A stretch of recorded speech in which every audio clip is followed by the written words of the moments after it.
ነገር ግን ቃል ግቢልኝ። ምን ቃል ልግባልሽ የኔ ልጅ? አክሊሉ ሲመጣ ቁልፉን ተቀበለሽ በር እንደምከፍችልኝ። ሆይ ይሄ ታዲያ ምን ቃል መግባት ያስፈልገዋል? እከፍትልሻለሁ። አምሯን ያማታል። በልና አሁን በሩን ክፈትላት እንዴ።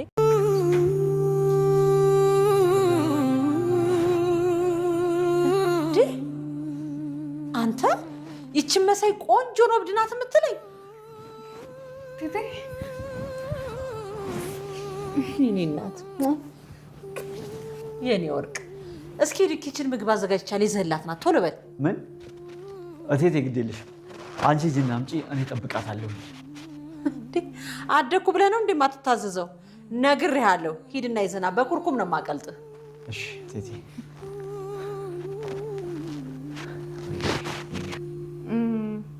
ወይ ጉድ!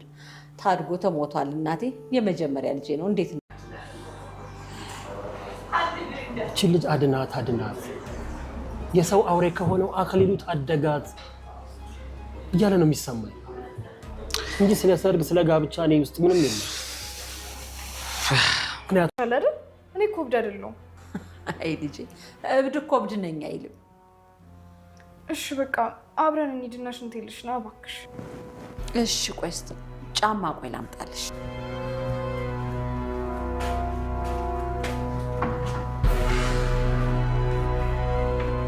የምስራች የምስራች! ለሰገን በሩ ተከፈተላት። የአክሊሉ እናት እቴቴ ታሪክ ሰራች። ሰገን በሩ ተከፈተላት። እብድ ሳትሆን ይችን የመሰለች እንቁ ቆንጆ በር ዘግተህ ታሰቃያታለህ እንጂ የምን እብድ ነው የምትለው? ያበድከውስ አንተ ነህ። ይችን የመሰለች ቆንጆ አንድ ክፍል ዘግተህ ባዶ ቤት በዋና የምታድር ስትል እቴቴ ጉድ ሆነችበት። ሰገን እቴትዬ እኔ እኮ አላበድኩም፣ እንዴት ደስ ይላል። የእቴቴ ውለታ አለባት። ልትገደል ስትል ከሞታ ትረፈቻት። እዚህ ታፍና ልትቀር ስትል በር ከፈተችላት። አክሊሉ ደካማ ጎኑን የእናቱን እምነት ተጠቅሞ ውርደቱን ማከናነብ አለባቸው። ጀግናው መድብል አውጣት አውጣት፣ ታደጋት ታደጋት፣ ሰገናት ሰገናት ይለኛል ሲል በጭንቀት ተውጧል። ሰገን በህይወት ትኑር አትኑር እማቀው ጉዳይ ባይኖርም ግን በቃ ስሟን ስለተጠራ ብቻ ሰገን ሰገን የሚል ስሜት ይመጣብኛል ይላል። ሰላም የተከበራችሁና የተወደዳችሁ ውድ ቤተሰብ፣ የሚገርምና የሚደንቅ ነገር ሊፈጠር ነው። አክሊሉ መግቢያ ቀዳዳው ጠፋው። በሩ ካልተከፈተ ምን ትሁን አታውቅም። የለየላት የጨለለች እብድናት ብዬ ማሳመን አለብኝ ብሎ የእብድናት ወደ እሷ ትጠይ በሩን አትክፈች ያለው ነገር ገደል ገብቷል። አደግኩ ብለህ የኔን ትእዛዝ አትንቅም በማለት እንግዲህ እንደ ጩጬ ልጅ ጆሮን አንጠልጥላ የሰገንን በር አስከፈተችላት። እጅግ ደስ የሚል እጅግ የሚገርም ሁኔታ። እቴትዬ በዚሁ ከቀጠለች የሰገንን ህይወት ትታደጋታለች። መድብልና ሞገስ እንዳሉት ደካማ ጎኑን ተጠቅመን እናቱ ቡና ጠጡ ብሉ ጠጡ ስትል አዘናግተን ልናስመልጣት እንችላለን ሲሉ ትልቅ የእቅድ ሰሌዳ አውጥተዋል። ሞገስና መድብል አዲስ እቅድ ነድፈዋል። መድብል ሰገን ሰገን ስሟ ብቻ አይደለም ሰገን የሚል ስሜት ይሰማኛል። በቃ ይጨንቀኛል። በህይወት ያለች ነገር ይሰማኛል። እድል አንድ ቻንስ እየሰጠ ነው። ስሟ ስለሆነ ብቻ ሳይሆን አድናት አድናት ሂደህ ተጋፈጥ ይለኛል። ያለ ምክንያት አይደለም። ሙታም ልቤን ተቆጣጥረዋለች። ከሷ ውጭ ወደ ውጭ ሙታም ቢሆን የልቤ ንግስት ናት። እኔ ወደ እሷ እስከመሄድ ድረስ ለእሷ ታማኝ ነኝ። እሷ ለእኔ ታምና በእኔ እጅ ህይወቷ ቢጠፋም የእሷ ፍቅር ግን ከልቤ አይጠፋም። ከልቤ አልፍቀውም፣ ከአይምሮ አይጠፋም። እሷን የሚተካ ማንም የለም። 10 ሴት ቢደረደር አንድ ከእሷ ጫፍ የሚደርስ የለም። ሰገን ሙታም ቢሆን የልቤ ንግስት ናት የሚለው መድብል አሁን ግን ስሟን ስለሰማ ብቻ የታገተችው ልጅ ለማትረፍ እየጓጓና እየፈለገ ነው። ግን ሰገንና ሞገስ እንደተያዩት ሁሉ መድብልና ሰገን መገናኘት አለባቸው። እቴትዬ በሩን ከፍታ በድጋሜ እንዳትዘጋባት በማለት ነፃነት ስትሰጣት ሰገን ሹልክ ብላ ማምለጥ አለባት። ማን ስለወንክ ነው የኔን ትእዛዝ የማትቀበለው? ይቺ ምስኪን ልጅ አላበደችም። ያበደ ሰውም በሰንሰለት ታስሮ በሩ ክፍት ነው እንጂ የሚሆነው አንድ ክፍል አይቆለፍበትም። እራሱን ቢያጠፋስ? ቆይ ምን ሆነ ነው በማለት እንግዲህ በልክና በንዴት በሩ ስታስከፍት አይደለም ያበደች። እዩት እዩት፣ እቀፏት እቀፏት፣ ካፌቷ አትጥፉ፣ ካጠገቧ አትራቅ የሚያስብል ቁንጅናና ውበት ያላት እጅግ ማራኪዋ ሰገን ልቧን ገዛቻት።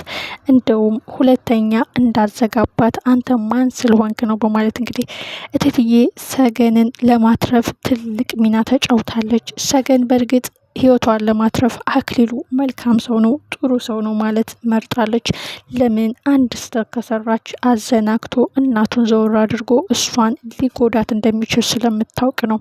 ያላት አማራጭ ስለ አክሊሉ መልካምነት፣ ደግነት ስላደረገላት ነገር ብዙ ነገር እየደለለች ነገሩን ማቆየትና ማስረዘም አለባት። በዛ አጋጣሚ በሩ አንዴ ከወጣች ስለምታውቀው ውልቅ ብላ የመሄድ እድል አላት።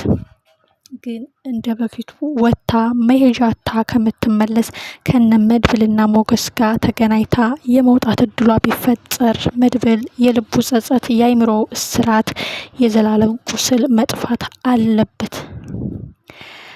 ሉላና